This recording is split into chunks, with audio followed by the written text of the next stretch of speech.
સુરતના Bhestan police station વિસ્તારમાં કાયદો અને વ્યવસ્થા જાળવી રાખવા માટે પોલીસે એક સુઆયોજિત કોમ્બિંગ ઓપરેશન હાથ ધર્યું હતું. પોલીસે ખાસ કરીને ભેસ્તાનના સંવેદનશીલ ગણાતા 3 જેટલા મોટા ઝૂંપડપટ્ટી વિસ્તારોને ટાર્ગેટ કર્યા હતા.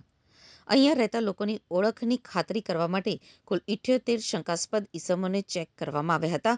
તે દરમિયાન પોલીસે ડ્રોન દ્વારા એ પણ સુનિશ્ચિત કર્યું હતું કે ઝૂંપડાઓની આસપાસની ખુલ્લી જગ્યાઓમાં કોઈ ગેરકાયદેસર પ્રવૃત્તિ તો નથી ચાલી રહી ને. ગુનાખોરીના ગ્રાફને નીચે લાવવા માટે પોલીસે લિસ્ટેડ ગુનેગારો ઉપર પકડ મજબૂત કરી હતી.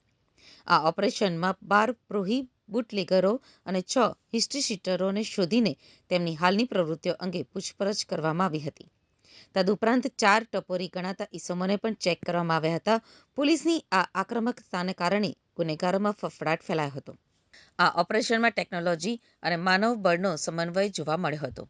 પોલીસની ટીમો જ્યારે જમીન ઉપર 100થી વધુ પ્લાસ્ટિક્સના ઝૂંપડાઓમાં તપાસ કરી રહી હતી, ત્યારે આકાશમાં ડ્રોન કેમેરા સતત નજર રાખી રહી હતી.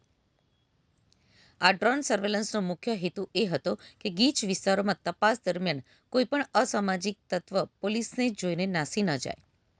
કોમ્બિંગ દરમિયાન પોલીસને અનેક સફળતા મળી હતી, જેમાં જીપી એક્ટ કલમ 135 હેઠળ 10 કેસ, પ્રોહિબિશન હેઠળ 10 કેસ અને તમાકુના નિયમોના ભંગ બદલ 6 રસીદ કાપવામાં આવી હતી.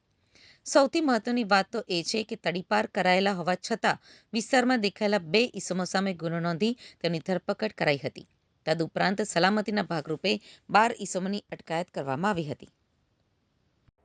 આજરોજ પોલીસ કમિશનર શ્રી સુરત શહેર sir, sector 2 sir, DCP zone 6 સરના માર્ગદર્શન હેઠળ ડીસીપી ઝોન 6 પોલીસ સ્ટેશન એરિયાના પોલીસ અધિકારીઓ તથા કર્મચારીઓની કુલ 5 ટીમો બનાવી ભેસ્તાન જે આ જે એરિયા છે એમાં એક સરપ્રાઇઝ કોમ્બિંગનું આયોજન કરવામાં આવ્યું.